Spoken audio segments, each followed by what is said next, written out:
Hello and welcome to another in the Jersey City Free Public Library's New Jersey Rooms series on Jersey City history. I'm John Beekman, librarian here in the New Jersey Room, joined virtually today by Aaron Shkuda for Where is Wall Street? The Gold Coast of the Hudson and the Battle for Corporate Back Offices. Aaron Shkuda works at the School of Architecture at Princeton University, where he oversees the Princeton Mellon Initiative in Architecture, Urbanism, and the Humanities, and teaches courses in urban studies. Aaron received his PhD in United States Urban History from the University of Chicago, and is the author of The Lofts of Soho, Gentrification, Art, and Industry in New York, 1950 to 1980. He has published on subjects including historic preservation, arts-focused retail districts, and the architecture and planning behind Battery Park City, right across the river from Jersey City. Previously, Aaron held positions at Carnegie Mellon and Stanford universities, and he is currently at work on a book on the geography of architecture of securities and commodities trading from 1960 to the present, and it is part of that research that he is here to talk about today. So thanks so much for agreeing to share your expertise with us, Aaron.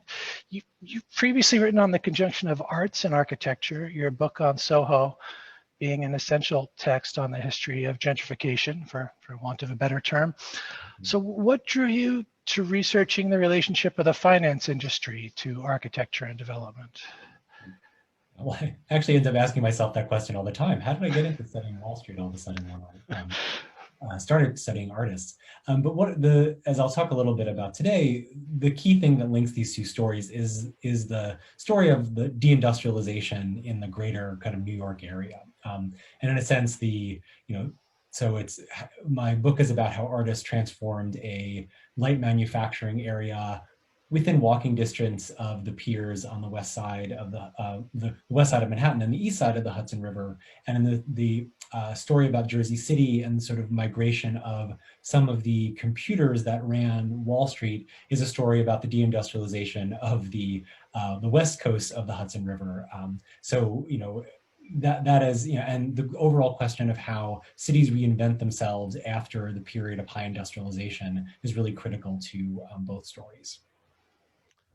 Yeah, and that is such a vital topic for Jersey City history, certainly. I mean, Jersey City history is often discussed in terms of the career of mayor and political boss Frank Hague, who dominated the political life of the city in the first half of the 20th century, just as rail yards and piers dominated the economic life. And then, more recently, the 21st century rise of skyscrapers along the waterfront, which is now reaching up to Journal Square, this intensive and unequal development in recent years. So the story of how we get between those 2 points, I think is a really rich field of study, and there's stories waiting to be told there. So it's really great that you've turned your attention to part of that story and that you're kind enough to share some of what you found with us today. So with that, I will turn the forum over to you. Thanks. Okay, thanks. So my talk today, Where is Wall Street? The Gold Coast of the Hudson and the Battle for Corporate Back Offices, really does begin in a way with my research on New York's Soho neighborhood. I was reading a book by an art historian and an art dealer named Anne Fensterstock called Art on the Block, Tracking the New York Art World from Soho to the Bowery, Bushwick, and Beyond.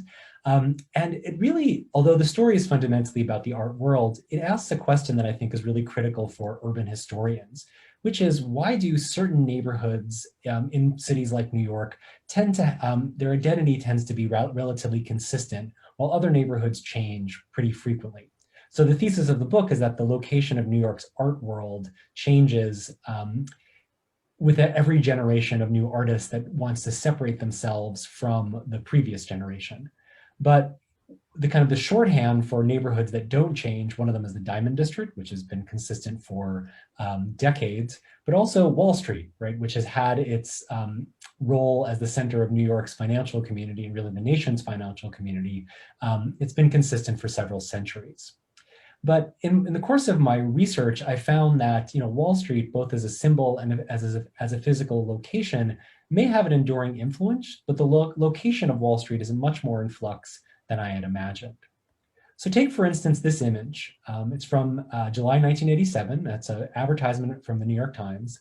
And it has New York City Mayor Ed Koch standing on scaffolding, using a hammer and nails to board up the entrance to the Holland Tunnel. And the text reads, "New Jersey," in large bold letters, "no way." And so what Koch is trying to do in this ad, and what his administration, together with that of New York Governor Mario Cuomo, was he was trying to keep Wall Street from moving to New Jersey, and Jersey City in particular. In this image, it was actually the people that ran Wall Street's computers and the computers themselves that Koch was trying to keep in New York. This was because telephone and fiber optic cables traversed the same rivers that commuters crossed going to and from New York in the late 80s. Telecommunications infrastructure allowed the workers who ran Wall Street as well to spread out across the Hudson River to sites in New Jersey as a series of rail yards, ferry ports, and industrial sites became New Jersey's Gold Coast, its answer to Lower Manhattan. Concerned about the loss of jobs, New York City responded with an urban renewal project called Metro Tech in downtown Brooklyn, as well as a series of policies and tax breaks. At stake in both of these projects, both the Gold Coast of New Jersey and Metro Tech in Brooklyn, was the less glamorous back office side of Wall Street. So this was not the brokers who were working on the floor of the New York Stock Exchange, but the clerical staff that kept the books and logged activity for banks and trading firms, the computer programmers that maintained the automation infrastructure of the securities industry, and the physical computers that processed transactions. This is not a completely new conflict. Only 20 years before, New York and New Jersey fought a similar battle over the location of the physical trading floor of the New York Stock Exchange. But the automation of the securities and banking industries and the increasingly networked urban landscape shifted this fight to corporate back offices. In each case, urban renewal, private development, state and municipal tax policy, and metropolitan infrastructure shaped the locational dynamics of Wall Street. Despite the shorthand for banking and securities trading, the locational dynamics of this industry are and were fluid and were a preoccupation of planners and policymakers for the better part of the last half century. So in my talk today, I will briefly address the battle between New York and New Jersey to attract and retain finance jobs in the region, and raise the question of whether Wall Street has really remained in the same place in the past and to this present day. The first part of the story takes place in the early 1960s. This is when the New York Stock Exchange threatened to leave New York due to a proposed increase in a tax on securities transactions. The controversy began in 1965 when the administration of recently elected New York Mayor John Lindsay proposed that the city raise revenue to balance its budget by increasing a state tax on stock transactions, with the increased revenue going to the city. Though this tax was relatively minor, the New York Stock Exchange at least made a major show of threatening to leave New York due to the proposal. By spring 1966, the exchange received 40 bids from places including Newark and Jersey City, Stamford and Greenwich, Connecticut, Cleveland, Ohio, and San Francisco and Eureka, California, to have the New York Stock Exchange relocate to their cities to avoid the tax. In March 1966, representatives from the New York Stock Exchange looked at 10 sites in Newark, Jersey City, Hoboken, and Weehawken as potential sites for a relocated trading floor. This was despite one Wall Street secretary remarking, "The Weehawken Stock Exchange, it sounds awful." Yet at this point, physical processes kept firms anchored in New York. The stock transfers that were being taxed involved the actual exchange of paper stock certificates, 535 million shares worth of them in the first quarter of 1966 alone. To the bank executives who managed this $100 million per year operation, the prospect that the New York Stock Exchange might move is ridiculous. Yet given how much valuable Lower Manhattan real estate was dedicated to the storage of paper and the movement of stock certificates, reporters of the New York Herald Tribune predicted that the exchange can be expected to move at least some of its operations out of New York State. These can include data processing and clearing facilities. As an official of a major New York brokerage house noted, with today's computers and high-speed communication, geographic decentralization of backroom operations is certainly within the realm of possibility. Moving these operations out of state would not be without consequences, however. The New York Stock Exchange estimated that the move of clerical operations, for instance, would affect about 1/2 of the exchange community and cost New York 20,000 jobs. Before anything could move, however, in late 1967, the stock transfer controversy quickly came to an end thanks to the intervention of New York Governor Nelson Rockefeller. And questions about where Wall Street would be located and what computerization would do to the geography of finance would endure. Those who predicted that technological advances would lead to a geographic decentralization of Wall Street were prescient. From 1967 to 1969, a paperwork crunch resulting from record stock exchange volume led the New York and American stock exchanges to end trading 2 hours early and/or close every Wednesday for much of these 2 years. The paperwork crunch hastened a process of automation that severed the relationship between Wall Street and the paper stock certificate and led more securities and banking clerical work to computerize. Without the need to have all their employees in physical proximity to Wall Street and the trading floors of Lower Manhattan to physically move paper, banks and securities firms began to look for cheaper space to which to move their back office operations. This process began to have a tangible impact on the physical landscape of the region in the early 1980s. With many Wall Street processes moving to computer servers, some saw an opportunity. One of these people was Michael J. Sonnefeld. When Sonnefeld was 17 years old, he worked as an office boy in the Harborside terminal in Jersey City, pictured here.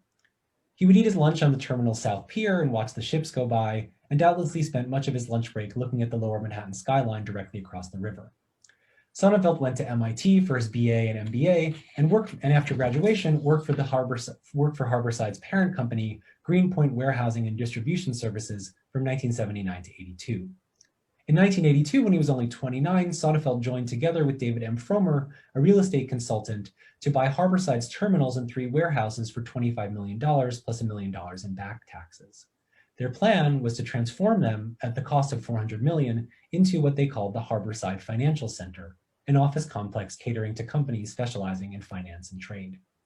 As the New York Times reported in 1983, Harborside was one of more than 20 developments, some only on paper, that is expected to eventually transform 18 miles of shorefront into what has been called a new Gold Coast. Jersey City, of course, has a long-established downtown Exchange Place that some saw as its version of Lower Manhattan. Yet it was the redevelopment of the Hudson River waterfront that allowed Jersey City to compete with Wall Street in earnest. Deindustrialization gave developers room to work, while technology gave Wall Street firms both reason to move and made the Hudson easier to transverse, at least for information. Improved telephone service, microwave communications, and fiber optic cable made it possible for firms to ship equipment and people to New Jersey while keeping their operations running smoothly. Though there were bigger developments to come, Harborside was an influential pioneer along the Jersey City waterfront.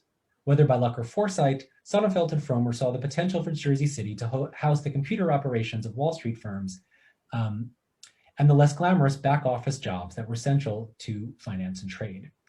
Not wanting to lose jobs and tax revenue to New Jersey, Harborside became the first salvo in a competition between New York and New Jersey that would fundamentally transform the geography of Wall Street. Jersey City, of course, owes its existence as an urban industrial center to its 7-mile waterfront along Upper Newark Bay and the Hudson River directly across from Lower Manhattan. In the 18th century, passengers would take ferries across the Hudson and board a stagecoach to Philadelphia from what would become the Jersey City waterfront. Railroads arrived in the 1830s and reached the harbor in 1838, allowing steam locomotives to take cargo from Newark and Point South directly to the water. Jersey City became the main transfer point for raw materials and finished good moving by barge out of Manhattan. Freight yards, terminals, and piers grew along the waterfront, and the city's industrial district began to move westward into Jersey City proper. The Civil War brought an increase in passenger and cargo transportation, and railroads began to extend the shoreline east by filling in the waterfront. The 1920s marked the industrial city's zenith, but also the beginning of its decline. The city reached its maximum population of 320,000 in 1920, just as the automobile and technological changes eroded the city's position regionally and nationally as a rail transport center. Harborside Terminal had this roots in this period, one that eventually was sort of the beginning of Jersey City's industrial decline. The facilities of Harborside were built by the Pennsylvania Railroad in the early 1930s and provided warehousing and shipping facilities with direct access to the railroad's Passaic and Erasmus lines. It was built adjacent to the Pennsylvania Railroad's Exchange Place Station, built in 1895, whose offices, waiting rooms, and ferry sheds made it the largest in the nation. The station was demolished in 1951. Harborside functioned as a warehouse, freighting, manufacturing, and docking facility from roughly 1932 to 1960. As the eastern terminus of much of the nation's rail shipping and a major Hudson port, Harborside once bustled with activity. Quote, the vast interior of the building was a city within itself, with its own police force, fire department, hospital, powerhouse, and even a shopping street called Pennsylvania Avenue. In 1952, 3,600 people worked at Harborside. The terminal was operated by the Pennsylvania Railroad until 1955, when it was sold to private interests. At its height, the complex contained 2.5 million square feet of space, in addition to adjacent office and light manufacturing areas. The fate of the Jersey City waterfront was a focus for planners and policymakers for much of the post-war years. In 1949, in a master plan for the city, Jersey City planners expressed concern that railroads have monopolized the most desirable portions of Jersey City's waterfront, and hoped that a rationalization and consolidation of railroad facilities and operations could release some of the waterfront for higher types of development. The railroad's decline was evident in the built environment and labor situation on the back of the Hudson. In 1963, the Department of Planning found, along the Jersey City waterfront, the critical plight of the railroads is all too evident. In the abandoned, obsolete, deteriorated, and ruined piers and stations lies the wreckage of a once mighty empire. For every steadily operating facility, 2 are probably idle, and for every piece of modern equipment, there are whole sections of antiquated and obsolete facilities. At one time the major gateway to New York and the East, the Jersey City waterfront has become a dying and outmoded terminus. And you can see from the images on the screen from a 1966 plan for Jersey City, how much of the waterfront area in the map on the left is shaded in blue to indicate poor social conditions. And in the map on the right, the portions shaded in red show how much of the city's waterfront was owned and operated by railroads. One of the great things about the collections in the Jersey City room in the public library is just how many different plans for the redevelopment of Jersey City, and particularly its waterfront, were produced in such a short period of time. And that's the basis for some of this research here today. To find other potential uses for Jersey City that went beyond industry, one only had to look east across the Hudson. As the Department of Planning observed, while there are other areas in the metropolitan region which contain large acreages of open and underutilized land, none is so strategically close to Manhattan nor well served by rapid transit facilities. When Jersey City undertook a review of their master plan in 1982, shown here, it saw a future where the city would maintain a smaller but significant industrial base while increasing its office component. Central to this office component was back office development, or what they already called at that point, Lower Manhattan West. The planning firm that undertook the study advised the city to encourage New York offices to locate back office space growth in Jersey City. This would be aided by a project undertaken by the Port Authority of New York and Merrill Lynch to link Journal Square in Jersey City to Lower Manhattan and the World Trade Center by a high-tech fiber optic link. It was roughly at this time, in 1982, when Soderfeldt and Frommer bought the Harborside complex and began its transformation into the Harborside Financial Center. In 1983, Harborside lured its first 2 major Manhattan tenants, the Bankers Trust Company and eventually the National Quotations Bureau. The Bankers Trust Company announced that it would take a lease of 400,000 square feet of space and spend $45 million renovating what was a refrigerated warehouse into an office for 700 employees. The National Quotations Bureau followed in October of that year. And the National Quotations Bureau is interesting because it really encapsulates the shift from paper to technology when it comes to Wall Street in Lower Manhattan and Jersey City. The National Quotations Bureau was founded in 1913, and its job was to collect information through runners, or basically people who would run over to the floor of the New York Stock Exchange and brokerage firms and collect information on prices that it would publish every day on its famous pink sheets. However, when the National Quotations Bureau signed a $10 million long-term lease for 40,000 square foot, a 40,000 square foot space in Harborside, its president remarked that it would be a 5-minute path ride away from Lower Manhattan and have all the proximity of being on Wall Street without the pain of the prices that brought with it. The New York Star Ledger reported that the move of these 2 companies legitimized the site of Harborside for Manhattanites and led to the first immigrant from the World Trade Center, the Aegeus Corporation, to move to Harborside in late 1983. By 1984, Harborside's owners looked to lure Wall Street businesses across the Hudson through a simple pitch based on proximity and cost. You can see that in the ad here. In this ad running in the New York Times, it rhetorically asked, what's the difference between a 20,000 square foot office in the financial district and one in the Harborside Financial Center? About 3 minutes, 1 path stop, and over $3 million. Harborside transitioned quickly from industrial to high-tech space. As the New York Times reported in 1985, in a seeming time warp, one where the past and future coexist, parts of the steel and concrete buildings are being filled with the technological underpinnings essential to the computer-oriented world of trade and finance. In fact, lead developer Sonnefeld argued that the very qualities that made Harborside a successful terminal were an asset to its redevelopment for high technology users.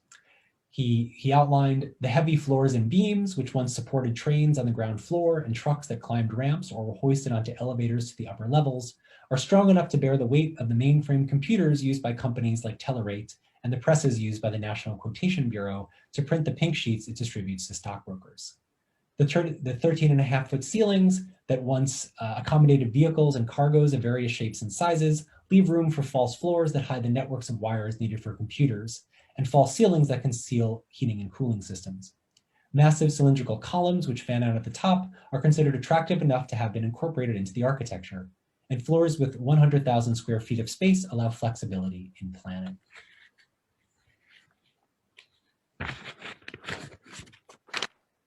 Yet New York leaders saw these office moves as a threat, and right at the moment when New York was pulling itself out of the financial crises of the 1970s. Soon they began to respond with their own development plans. In 1982, the Polytechnic Institute of New York joined with the New York State Public Development Corporation to plan the Metropolitan Technology Center, or MetroTech, in downtown Brooklyn.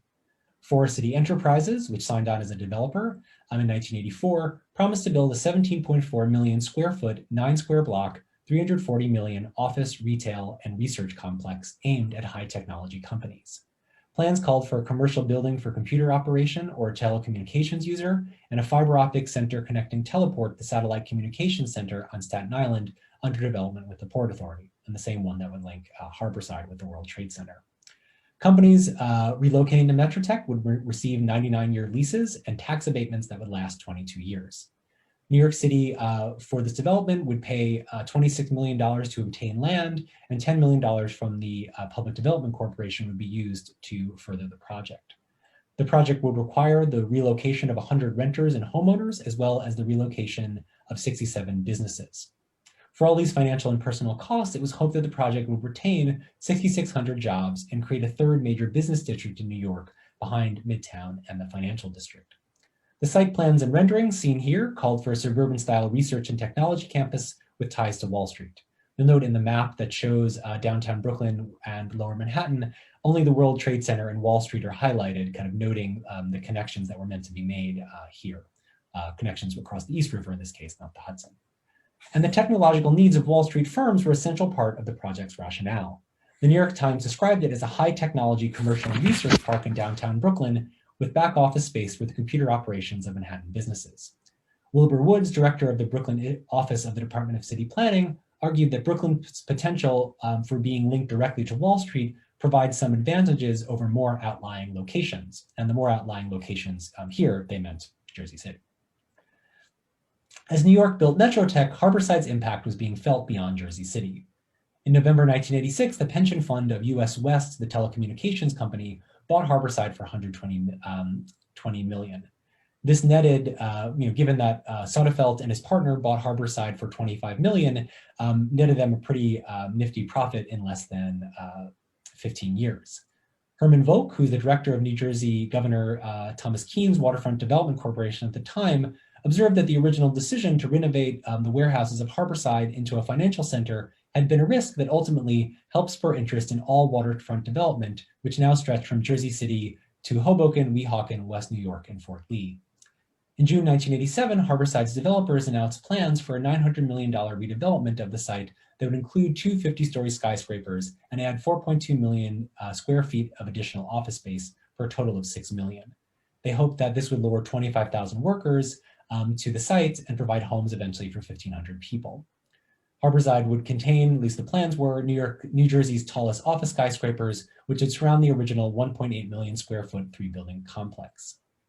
Again, its developer, James Jones Lang Wooten, said it was designing most of the office space for the back office operations of banks and securities concerns, which handle computer processing work.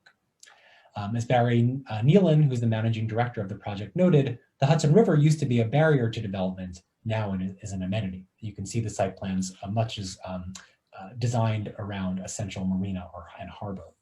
Plans were announced a week after Mayor Koch proposed a package of tax incentives to draw back office facilities and other corporate offices to Upper Manhattan above 96th Street and to some of the outer boroughs of New York.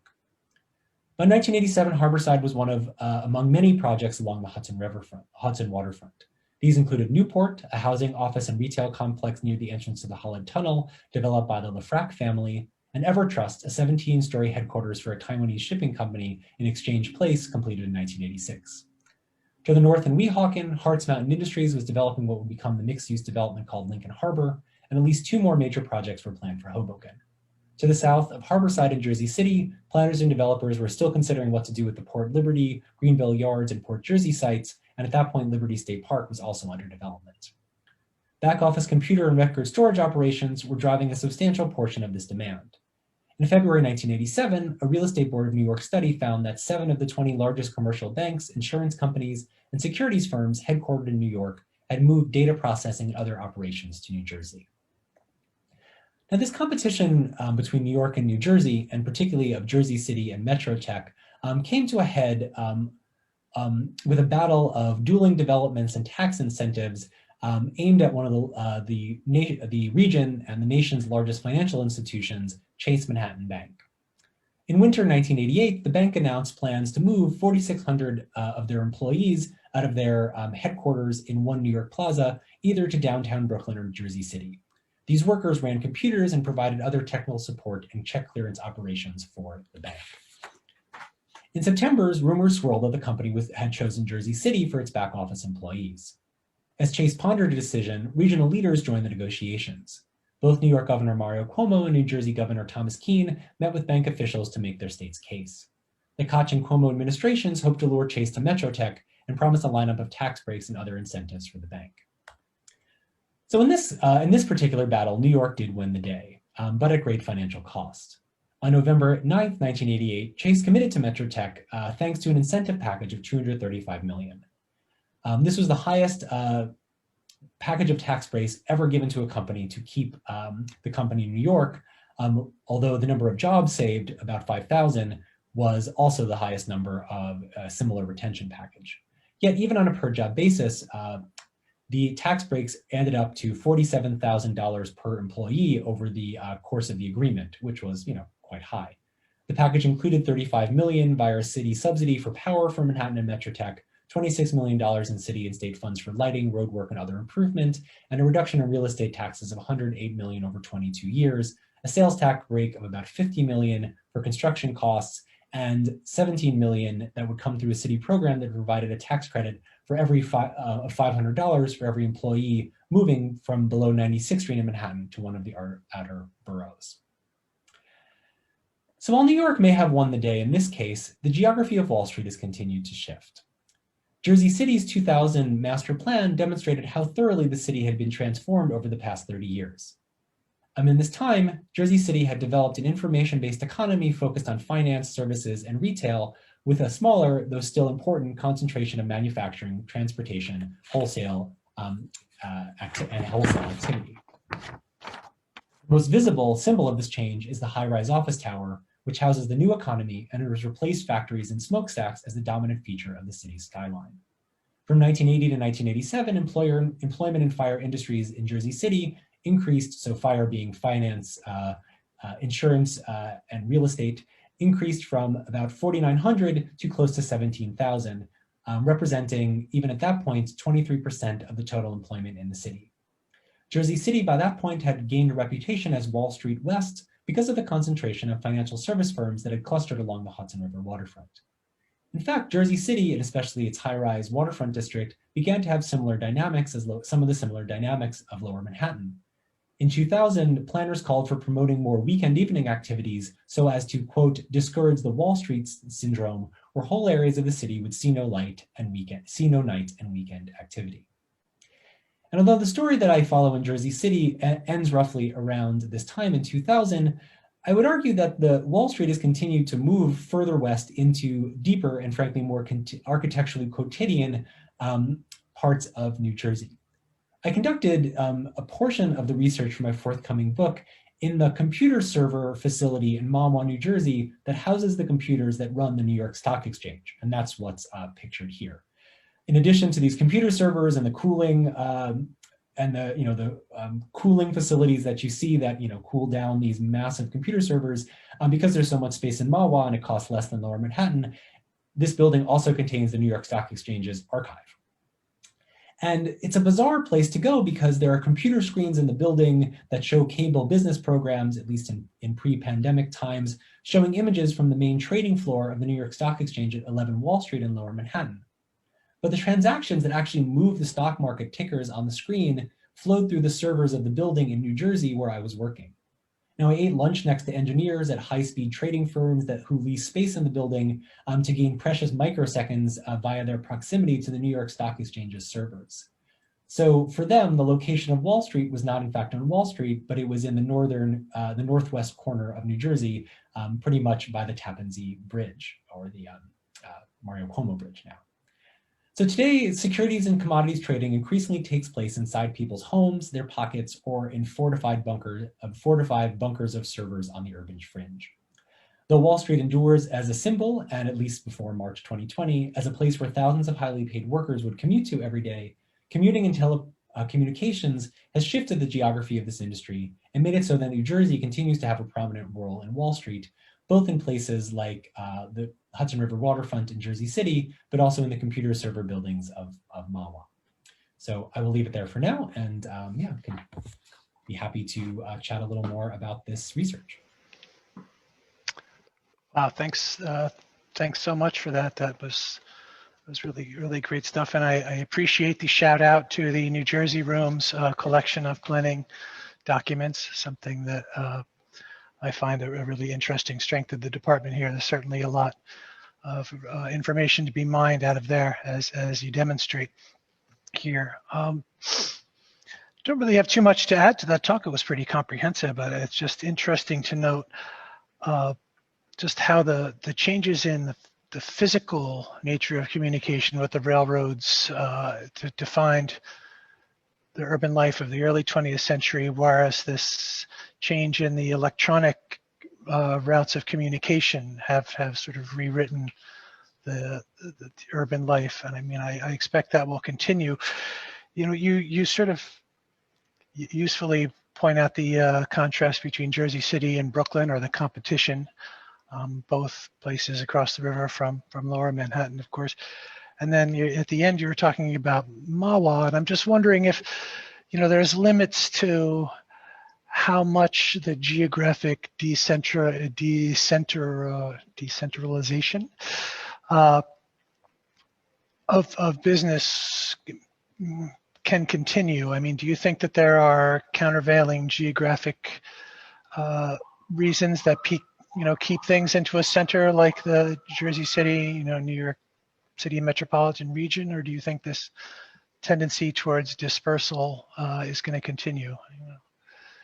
That certainly is the question of the day for particularly in the New York region, but for everyone in major cities, right? I think that the case of Wall Street, either Wall Street with or without quotes, the physical place or the kind of the industry that we call finance, there are multiple different factors at work that seem to lead towards concentration or dispersal sort of at the same time. The telecommunications infrastructure that allows us to have this talk on Zoom has also allowed people to work remotely during the last 10 months in a way that wouldn't be possible without fiber optic communications, Wi-Fi, et cetera. And I think there's a real question whether all of these workers will kind of continue to congregate in very expensive places like Lower Manhattan or Midtown Manhattan or San Francisco or the peninsula that houses Silicon Valley. But at the same time, what's interesting about the Wall Street story is that there are all of these links between older industrial infrastructure and the so-called high-tech infrastructure of the post-industrial period.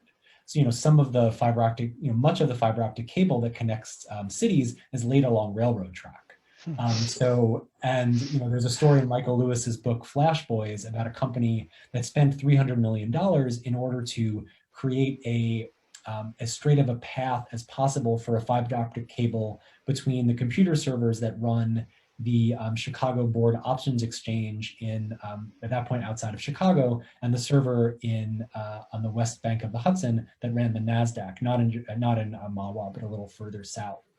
And so in this particular instance, in the case of high frequency trading, again, so a subject which Michael Lewis knows a lot more than I do, and I highly recommend his book, there were people who made incredible fortunes by taking advantage of the physical distance of buildings and computer servers in order to reduce the amount of time that the signals that they would send to conduct trades and to gain information. They would save microseconds by creating straight lines of fiber optic cable or positioning their offices in very particular instances. So in that slice of the high-tech world, proximity means everything in a very different way than it does when we, in a very different way than it does when we talk about the kind of bringing together of minds and face-to-face conversation that at least existed in most places before March of 2020. Sure, I've heard, I don't know who first coined this or where I got it from, but this pandemic has sort of fast-forwarded development of things that might have taken 20 years into the past year. And I think that, yeah, the ramifications of that are certainly still to be felt.